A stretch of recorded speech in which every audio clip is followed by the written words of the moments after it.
Hi everyone, this is the Math 10C Trigonometry Review. This is multiple choice number 9. It says solve this right triangle, give the dimensions to the nearest tenth. Okay, solve this triangle. Well, let's take a quick look at it. So now by solving, we mean find the sides and the angles that we don't know. Okay, well in this case, given a slightly different bit of information, we know this angle and we know this side right here. We also know that this is 90 degrees. So there's the 3 bits of information that we know. We need to find this angle, this side, and this side.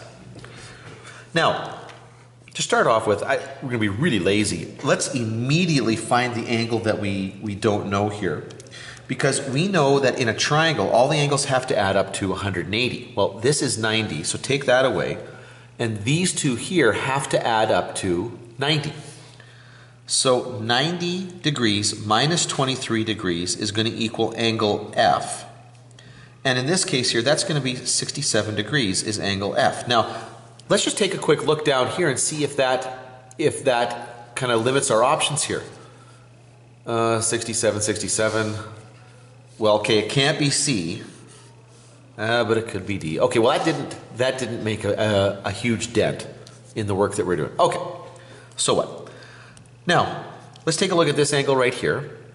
Let's not worry about this one over here because we just calculated that, and I don't want to run with it in case I screwed that up. So let's just focus on the 23 degrees here. This means, okay, that this side over here is going to be our opposite side, okay, because it's not part of the angle.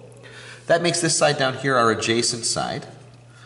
Okay, and to be consistent with our labeling, this is going to be little f.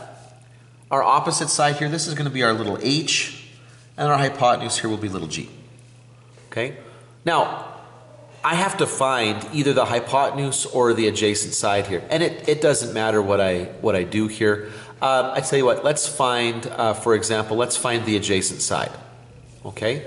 So I have the angle, I have the opposite side, and I'm looking for the adjacent side. And I got to think, what trig ratio relates the opposite side to the adjacent side? And the answer is tangent.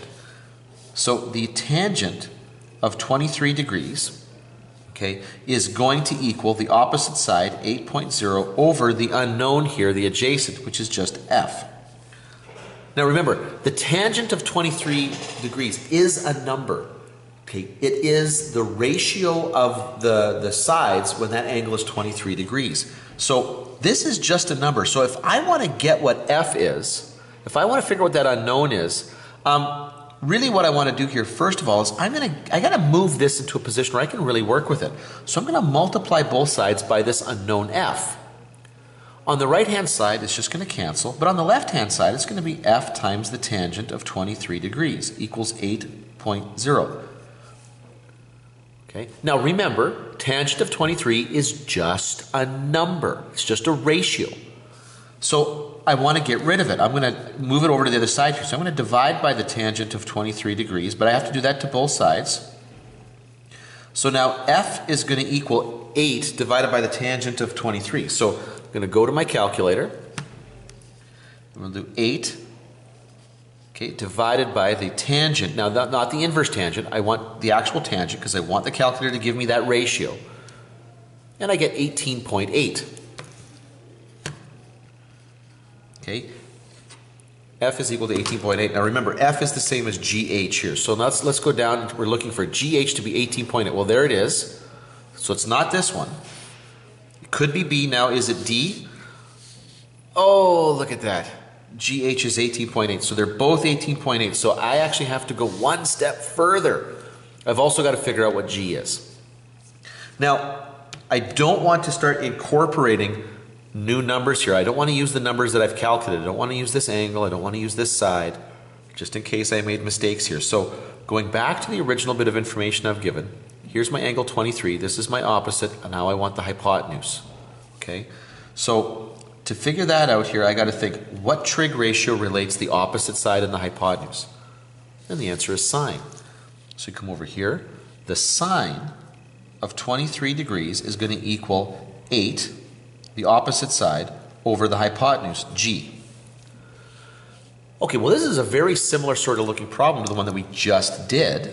Okay, I'm going to multiply by that unknown, the g. On the right-hand side, that is going to cancel. On the left-hand side, it's just going to be g times the sine of 23 degrees. And remember, sine of 23 degrees is just a number. It's just a decimal number, a ratio of the opposite side to the hypotenuse.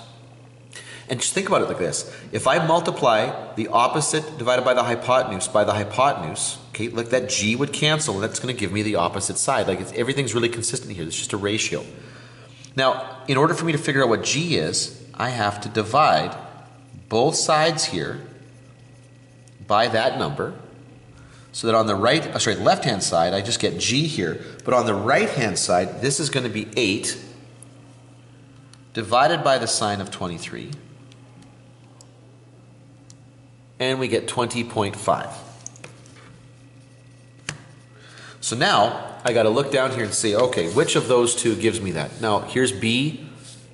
It's not this one, so it's got to be D. And there it is. So the answer is D.